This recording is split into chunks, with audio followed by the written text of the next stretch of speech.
Hello, everyone. Welcome to another episode of Triangle Offense. I'm Munish. As always, I'm joined by Nishant.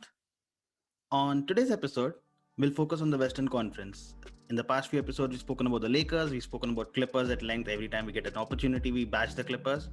But I thought today we should talk about Utah Jazz. They're sitting on top of the Western Conference, yet they're widely ignored. They're not talked about as much. And I think if the playoffs were to start tomorrow, the Denver Nuggets would probably be the strongest team in the Western Conference, and they would be the favorites after their trade. After they made the trade for Aaron Gordon, I think they've improved the defense so much that, for me at least, they would start off as the favorites if the playoffs were to start now. But let's start off with the Utah Jazz. They sit on top of the Western Conference from a long, long time now. We are almost 75% into the regular season. 20 odd games left now. They're still sitting pretty comfortably up there. Quite a bit of distance with the second place Phoenix Suns. They have the three longest winning streaks in the NBA.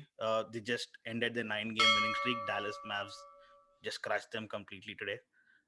But this team looks super strong. I mean, they have a well-rounded starting unit.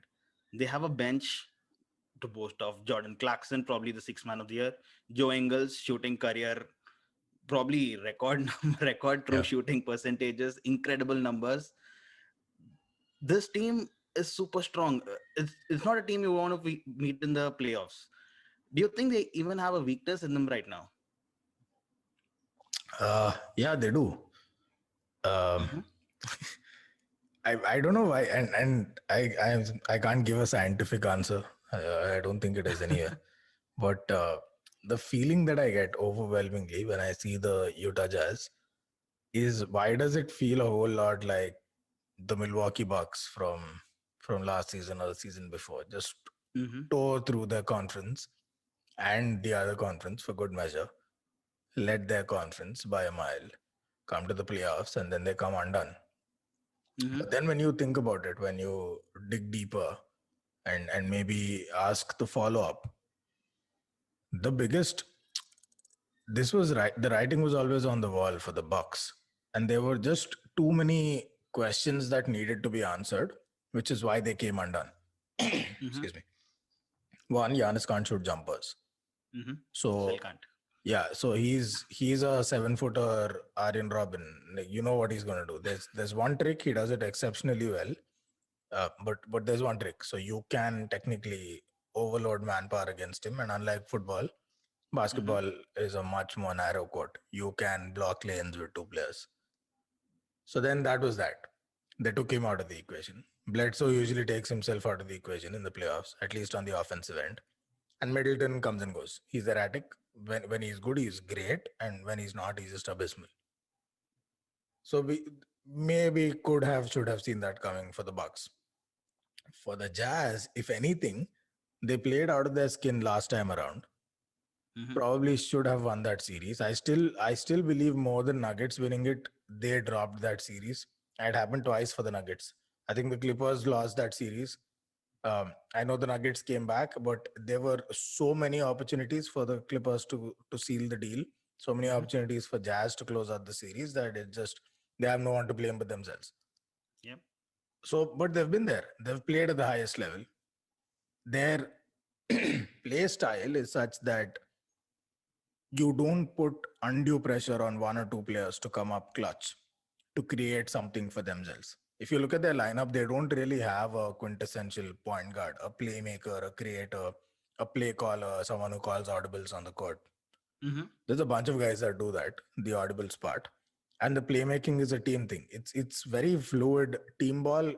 It's I can't say it's reminiscent of the San Antonio Spurs of old, but in effect, it's something similar. Mm-hmm. Where there's no one guy that creates opportunities. It's the movement of the ball and the movement of the ball that creates plays and creates open scoring opportunities. I look at this, it looks solid. I must say, the only, again, barring injuries, of course, the only weakness that I see in this team Mm-hmm. is right now a lot of their form is dependent on pretty spectacular three shooting from a bunch of guys. It's not just one, they have Right. a bunch of guys shooting above 38-40%. Right. So the problem with relying on shooting in general is, of course, your fortunes are made or broken by jump shooting. That's what cost Giannis and the Bucks so dearly. Mhm. But reliance on three shooting can go wrong in the playoffs. There are very few teams that have won largely on bombarding threes, and I can't think of any team that has done it consistently other than the Golden State. But that's a whole different story. That backcourt. Right. We've seen the Houston Rockets, for example, in the past being prolific three scorers, and then it just Mhm. doesn't work. It just doesn't work in the playoffs. Sometimes it's nerfs, sometimes it's just bad form, and sometimes Mhm. it's great defense also from the opponents. Teams that defend the three well tend to give these teams problems. If I Right. had to force a weakness, that's the only one. But I still think the Utah Jazz can overcome it because they have enough fluid ball movement, enough cutting and slashing to the rim and all of that, that they can find ways to score. So that's the only weakness I see as of now. But Mhm. but they look pretty solid to me. They're pretty solid. It's interesting that you brought out the Milwaukee Bucks comparison, because the main difference I see in Milwaukee Bucks that they were over dependent on Giannis. It was Yeah. Giannis, slightly Middleton, and then the rest of them were just pieces around them, right? In the Utah Jazz, like you said, there's no one guy. It's Donovan Mitchell, it's Mike Conley, it's Royce O'Neal even in defense, Yeah. Rudy Gobert, Defensive Player of the Year nominate nominee, Joe Ingles of the bench, Jordan Clarkson of the bench. It's Bogdanovich. an incredible. So if even if one guy is gonna have a bad day, the other is Yeah. gonna more True. than make up for it. So, and look at the 3-point shooting over the 9 game stretch that they've been having. Donovan Mitchell is shooting 60% from three, numbers never heard of before. Joe Ingles is shooting Yeah. 44% from three over the season. Bogdanovich is shooting 39%. Mike Conley, who's actually been their best player so far, is shooting 39% from three. And these are, so it's like if one player doesn't make the cut or he's having a bad day, the others more than make up for it. Yeah. And this is why I see a big difference between this year's Jazz and the previous year's Bucks, because they're not dependent on one player. They have five, six, seven players even to make more than make up for it. And Yeah. I think they're really solid at the moment. Yeah, I agree. Especially the bench too, right? I think last season the Jazz actually overachieved last season for me. In that, though I say it was theirs to lose, but that was mostly Hmm. because they had the kind of lead they did on the Nuggets. But that they got that far and made it that tough. They had a season where Bogdanovich was out for a while, for quite some time, Yep. and then he came back and he looked shaky for a bit. Mike Yep. Conley sucked almost throughout the season, Right. to the point where I started questioning if that's it, if you're seeing the downfall of Mike Conley. He was a very good player. Um, Gobert and Mitchell were good throughout. I think Yep. can't really take much away from them. Jordan Clarkson was still developing, and Joe Ingles, much like Kyle Kuzma, the numbers might be different, but the struggle was the same. It was a new role. He was asked to come off the bench quite a lot because he started. Remember, in the beginning of the Yep. season, he started games and then he was moved to the bench. I would know this only too well because he was in my fantasy league because he was starting games, and then that happened. So uh, he he has adjusted. I can't even call it adjustment right now. He's thriving in his role, and that's saying something because these two, Jordan Clarkson and Joe Ingles, what they're doing is akin to what Montrezl Harrell and Lou Williams did last year, both in Right. terms of impact for the team off the bench, but also they could be competitors, though it would be a landslide win for Jordan Clarkson for sixth man of the year. They're both that good. Joe Ingles is like his true shooting is low 70s, 70%. There's only been like 10 or It's 11 other guys insane. in NBA history that have played at least half a season or more and had that true shooting. And in that entire list, Joe Ingles is the only guy that has shot more than three pointers in the entire season. So That's some stat. yeah, so that's mostly 7-footer shooting dunks and layups before him. So that's pretty outstanding. So yeah, their bench depth is astounding.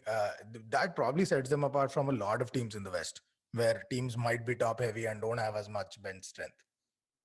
Absolutely. And that kind of gives me a perfect opportunity to move on to our next team, the Denver Nuggets.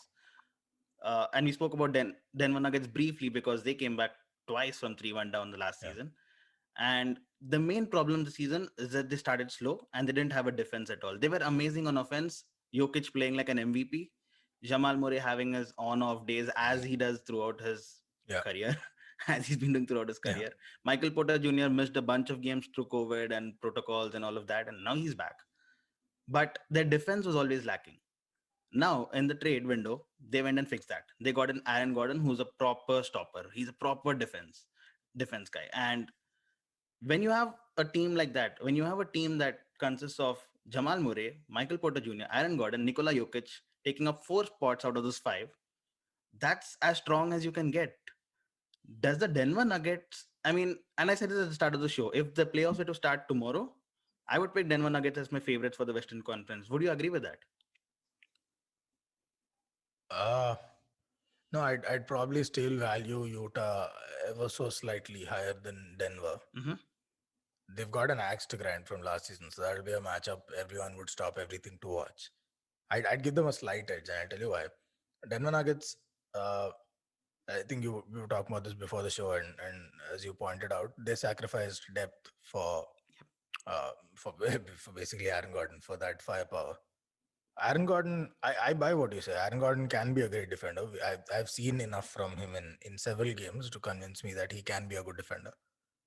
The problem is that doesn't all. So in Orlando, he wasn't always needed to play defense Mm-hmm. that much because nobody played defense that much. It wasn't really a spectacular defensive unit there. Right. So it remains to be seen. Can he do it? Yes. Will he step up and do it on defense? Maybe. Or maybe they value him as an offensive weapon to the extent that they don't want him exerting too much energy on defense. So that remains to be seen. Gary Harris was the other way around. Gary Harris was a 3-and-D guy that over time, the D ability remained, but the three shooting kind of waned. Yep. So a bit like Avery Bradley. He was still very valuable for his defense, but the three shooting was really on the decline. With Aaron Gordon, forget the three shooting. Maybe he'll give you a few here and there, but his main skill and which elevates this Nuggets offense to, I wouldn't hesitate to put it somewhere on the level of the Brooklyn Nets, despite the names that they have, Mm-hmm. because of how fluid this offense is.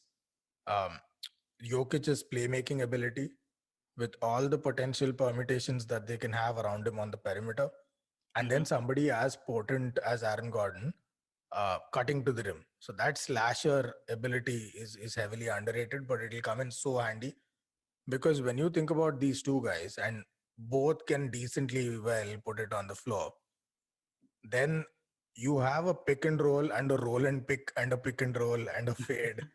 uh, because either guy can play either role in a pick and roll and then fade or slash to the rim. It just opens up so many opportunities for them on offense, and you're seeing it. They have the high. I think isn't this the best offensive rating we've ever seen since they got Yeah. Aaron Since they Gordon? got Aaron Gordon, they're the best offensive team in the whole league, and defensively, they're the Sixth sixth best. best. Yeah, Yeah. yeah. And they played some tough teams too, so you can't like Clippers, it's Sixers, and the 50-50. Hawks. Yeah, like they played some garbage teams and then some really good teams. But Well, there's Clippers and the Sixers in there, yeah, so correct. pretty much, Yeah, and inform Hawks as well. So right.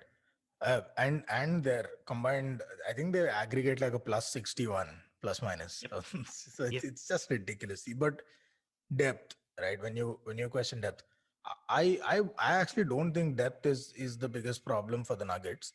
Mm-hmm. Um, Depth is a problem in the sense that the main players play so many minutes that they might wear out at some point. Maybe it's doable. We've seen teams pull through on this. Depth is only a problem if one of them gets injured, then they don't have backups and then they're screwed. But that's true of pretty much every. That's why we preface every team's predictions with assuming everyone stays healthy. So Right. depth isn't their biggest problem, and I think the starting five can deliver so much that other teams would need maybe their starting five and their sixth man or even their seventh man to match up. Mm-hmm. And if the argument in the East is with an offense that good, you don't need defense. And if it holds for Brooklyn Nets, I don't see why it shouldn't hold for the Denver Nuggets. When the offense is that good, you Mm-hmm. don't need defense. The only reason why people don't look at them like that is because A, it's not a storied franchise, Right. and B, because for some reason people can't wrap their head around how great Jokic is. Yeah. Yeah. He's a player never seen before. I mean, Yeah. those skills with that personality of his, I think it's a skill never seen before. Contrastingly to the Utah Jazz, though, then Denver Nuggets, like you said, are out of depth. Now, if say Mike Conley gets injured for the Jazz, your Joe Ingles replacing him right away, and he does almost as good as a job. But say for the Denver Nuggets, one of these starting 4 or 5 gets injured. Say Michael Porter Jr. is injured. It's not the same team anymore. And True. that's where I think the Nuggets have a problem because in the last 5 games, you've seen the average number of minutes all of these five are playing. It's 35, 34, 37, 38. And It's still one third of the regular season to go. So is this sustainable once the playoff comes? Because you'll be fatigued by then, and you might not really have your best performances on court because you're fatigued. True, theoretically true, and also I didn't answer why I fancied the Jazz or the Nuggets, so I'll do both now. Um, I trust, my favorite two coaches in the league are Nick Nurse in Toronto and Coach Malone in Denver. Yep. I trust he'll figure out some rotations. He'll figure out also. Right now, it's a new team. They're working on chemistry. They're working on offensive sets, all of that good stuff. But over time, they have enough in that starting five to rest players strategically. Maybe for entire games or maybe for quarters, depends.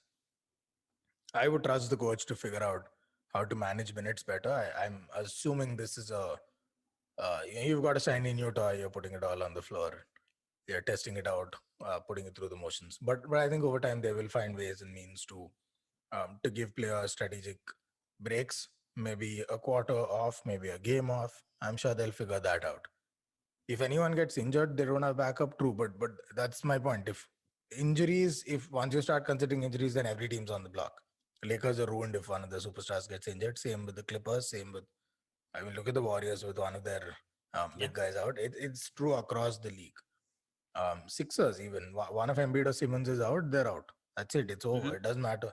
Embiid can play spectacularly well if Simmons is not there. It's not the same team. Same vice versa. So injuries are always a threat, but outside of that, I think they can get by. I'm really interested, by the way, in seeing how Michael Porter Jr. adapts to this Aaron Gordon situation, because that was him. He was the third scorer. He was the go-to guy. He was Right. the shiny new toy, the man for the future and all of that. And in comes Aaron Gordon. That's got to be a death blow to Michael Porter Jr.'s usage rate. And Mhm. he's not a vet, and veterans struggle too. I mean, look at Joe Ingles last season, but Michael Porter is more in the Kyle Kuzma mold, and he doesn't even have that much experience. Right. So there's some pretty spectacular adaptation process that's required of him. But with his shooting prowess, I see that happening quite well. Mhm. Like a 3 and D and rebounds guy, except he doesn't defend very well, if at all. So he's going to be a 3 and rebound guy, maybe, for that team. So that'd be fascinating. Why I picked the Jazz over the Nuggets is defense. It's quite simply down to that. The Nuggets, the Jazz, sorry, have a net rating damn near close to 10 for the season. Wow. For the season, I don't know if it's been done before. Even if it has, I can't recall a recent team that has had something like that. The Nuggets have a better offense for sure. But what separates, like if I take the net delta of offense to offense, Nuggets are better, not by too much. Despite Mhm. their starting five being good, the depth kind of plays into Utah Jazz's favor. But on defense, especially in the playoffs, the Jazz can create a bunch of problems. They can deal with Gordon slashing to the rim, and they can cut that off. They can because remember last season, as good as Jokic was, it took Jamal Murray turning into Yep. some form of like Kobe Jordan, let's call it, in the playoffs to beat the Jazz. And it's going to take that kind of perimeter and guard play, which I don't know if the Nuggets have. So that's the reason I picked the Jazz over the Nuggets. All right. So just before we close out this episode, what's your take on Jamal Murray? Is he a good player? Is he not a good player? Because after the All Star break, he's developed back into the bubble Jamal Murray. He's Ouch. scoring around 25 points, averaging 25 points, shooting around 50%. Yeah. He's become the lead scorer for the team. Hmm. Where was this Jamal Murray before the break? So I really don't know what to make of this guy. I mean, I don't even know if he's a good player or he's not a good player. I don't know if I can trust him to be the main player in my team. Yeah, trust is another question altogether. Is he a good player? Yeah, you can't fake so many. You can't fake that many good. Like you can't fluke those. You can't fake those. It just there is skill. You can't make those shots without skill. You can't create those opportunities. There's skill, temperament, consistency. All of these breed trust. Whether a player is reliable or not. I don't think he's very reliable right now, but I think we forget, and time and again, I keep bringing this up. We forget how young these guys are, Hmm. and different players mature in a different way. There are early bloomers, there are late bloomers. I don't know if early bloomers is even a thing, um, but different players grow in different ways and evolve differently. He's too young to for us to definitively write him off as an inconsistent guy or not. So far, he has been inconsistent. But if you could pick what type of inconsistent you are as a player, I think he's the best type. Because as you get closer to the playoffs and then in crunch games, game sevens, deciding games in the playoffs, he just goes off. So if I could have an inconsistent, I would prefer to always have consistent players. But if I could pick an inconsistent player, this is the type of inconsistent I'd pick. I mean, as soon as the All-Star game's done, it's like he smells the playoffs getting near and he's going off again. Yep. Maybe it's just it's temperament. Sometimes maybe they're trying different things in the setup in the team. Also the ball used to come to him a whole lot more. Right now he's doing a lot of stuff off the ball, or he has to fight to get the ball because it goes through Jokic entirely now. Right. Maybe he needs to adapt to that. Who knows? But what I've seen from Jamal Murray at least is push comes to shove, he's a great player. And so until that's proven otherwise, I'm sticking by he's a good player. All right, then. So that was the Denver Nuggets and the Utah Jazz in today's episode. That's all the time we have for today, and I will catch you tomorrow. All right, man. Cheers.